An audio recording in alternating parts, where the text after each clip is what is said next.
Chers collègues, Monsieur Strubel, notre groupe est très sensible à tout ce que vous pouvez porter au niveau de l'ANSSI. J'en veux pour preuve d'ailleurs le rôle et les missions que porte justement Sabine Thilaye, notamment par rapport à la LPM. Bon.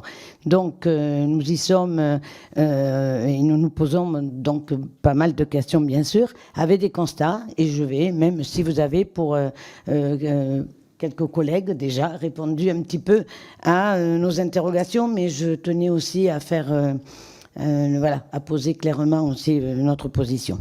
Avec le constat bon, que la France est un pays des plus touchés au monde par des cyberattaques, et l'année 2026 atteint des niveaux, ça a déjà été dit, sans précédent, avec 54 000 incidents de sécurité au premier trimestre, soit une hausse de 37% par rapport à 2025, si j'en crois la presse spécialisée. Tous les secteurs d'activité sont concernés. Les organisations publiques représentent environ 18% du secteur du total des attaques. Le service public est ainsi devenu une cible privilégiée des cybercriminels, soit en raison de la nature des données qu'il est amené à traiter et à stocker, soit en raison de motivations plus politiques qu'économiques des hackers en cause. Quoi qu'il en soit, la liste des cibles atteintes dont le public a eu connaissance est impressionnante. Je n'en cite que quelques-unes: France Travail, Assurance Maladie, l'Office français de l'immigration et de l'intégration, l'URSSAF, La Poste, DGFP, Ministère de l'Intérieur, etc. Cette situation met en lumière une vulnérabilité assez élevée de nos protections, me semble-t-il, alors que nos concitoyens sont contraints de confier leurs données de manière dématérialisée au service de l'État.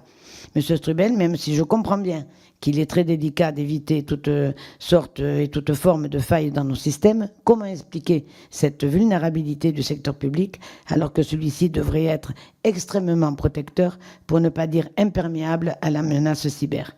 Par un manque de moyens financiers ou humains?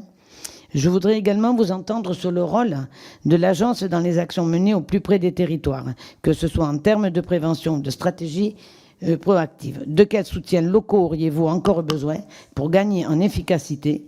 Préfecture, délégation militaire départementale, gendarmerie, je vous remercie. Merci. Je reviendrai en premier lieu sur la notion que la France est le pays le plus touché au monde. La réalité est qu'on n'en sait rien. Aujourd'hui, personne ne sait compter de manière fiable, homogène, les cyberattaques. Et ça me permet de répondre aussi, je m'en excuse, à une question de M. Fernandez à laquelle j'ai oublié de répondre, la part de cyberattaques qui échoue. Personne ne sait la compter non plus. Hein. En vrai, on n'a pas une métrique universelle pour compter les cyberattaques. Moi, je constate que la majorité des attaques échouent sur les systèmes que nous surveillons, notamment sur les systèmes de l'État dont nous supervisons une partie. Nous avons tous les jours des dizaines et des dizaines de tentatives d'attaque. Et on peut compter de plein de manières différentes les tentatives d'attaque. Je ne résiste pas à rappeler qu'à l'issue des Jeux Olympiques et Paralympiques de 2024, dans laquelle on nous avait prédit une catastrophe énorme et que les Jeux Olympiques ne pourraient pas être menés face à des cyberattaques, parfois on arrive à faire des choses, puisque nous avons réussi à sécuriser ces Jeux Olympiques. Nous avions compté, nous, à peu près 500 cyberattaques. Le CIO, Comité international olympique, on avait compté 55 milliards. J'ai eu un certain nombre de moments de gloire à expliquer, y compris à nos plus hautes autorités politiques, que nous avions compté la même chose. Et c'est vrai, nous avions compté la même chose différemment, avec des métriques différentes.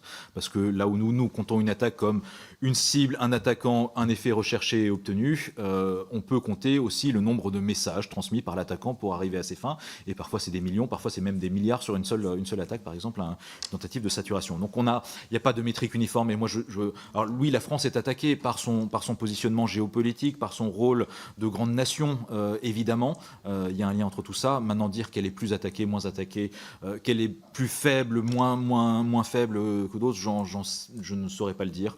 Moi, j'ai la conviction que nous n'avons pas à rougir de nos capacités en matière de cybersécurité. Là encore, nous l'avons prouvé à l'occasion des Jeux Olympiques et Paralympiques, et nous sommes aussi un pays reconnu pour ses capacités en matière de cybersécurité. Évidemment, il ne s'agit pas de s'endormir sur nos lauriers ni de contester le fait qu'il y a de vrais progrès à faire, notamment sur le service public, mais pas que, j'ai eu l'occasion de le dire. Le service public, il est très attaqué, c'est pas nouveau. C'est lié déjà à son amplitude, à la taille du service public, à ses missions, à son caractère régalien pour certaines parties. Il y a des choses qui, depuis plus de 10 ans, le service public est la cible, en tout cas certaines administrations sont la cible d'attaques en espionnage, peu visibles par nature, mais qui sont quand même des choses qui nous mobilisent fortement. Il est aussi aujourd'hui de fait attaqué comme pour le symbole qu'il représente. Et vous avez, alors je ne me risquerai pas à parler de motivation politique, mais il y a des enjeux réputationnels parmi certains des attaquants, notamment ceux qui ont pratiqué un certain nombre de vols de données ces derniers mois. Pour certains, étaient motivés aussi par la recherche du coup d'éclat, qui les ferait monter en réputation par rapport à à un écosystème d'attaquants. Je note au passage que une partie de ces revendications étaient en protestation contre l'action de la justice. Un certain nombre d'attaques ont été menées ou des revendications ont été portées pour protester contre l'arrestation de certains cyberattaquants. Moi, je salue là encore le travail des services de police, de gendarmerie et de la justice en la matière, et je serais tenté de dire que ça, c'est une compétition qui n'a qu'une seule issue. Petit message d'avertissement pour des jeunes concitoyens qui pourraient être tentés par s'engager dans cette compétition, ils vont la perdre. Malheureusement, ça conduit à des interpellations, et on ne peut que regretter que notamment des jeunes de 15 ans se retrouvent dans cette situation-là. Donc, il ne faut pas faire ça. Ça se termine forcément mal. Sur la question des moyens, alors il y a toujours une question de moyens, il y a une question aussi de modèle. Je pense que nous avons un modèle particulièrement efficace. J'en veux pour preuve le fait qu'aujourd'hui l'ANSSI fait son travail, et je pense que nous n'avons pas à rougir particulièrement de nos capacités, avec une ANSSI pour dire en approximation de 700 personnes, là où nos homologues allemands sont 3 fois plus nombreux, ils sont à peu près 2000. Et nos homologues britanniques, ils sont plus difficiles à compter parce que la structuration est un peu différente, sont au moins 2 fois plus nombreux que nous. Mais nous avons un modèle efficace de coopération avec les autres services de l'État notamment, que nous développons aussi au niveau des territoires. Et là, c'est un enjeu fondamental depuis déjà quelques années de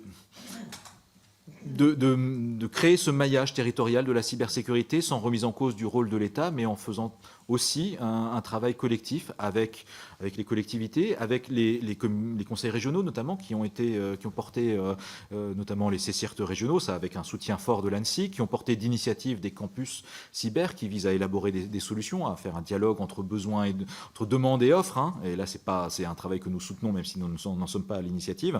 Donc il y a besoin de ce maillage, il y a besoin de cette proximité aussi, qui est une dimension essentielle dans la construction de notre cybersécurité. Et ce rôle, nous allons le renforcer. Là encore, moi je trouve que notamment le modèle des CCIRT est très bon, parce que c'est un modèle qui est assez uniforme, qui permet à chacun d'avoir un CCIRT. C'est assez codifié sur ce que fait un CCIRT, sur la manière dont il traite les informations, etc.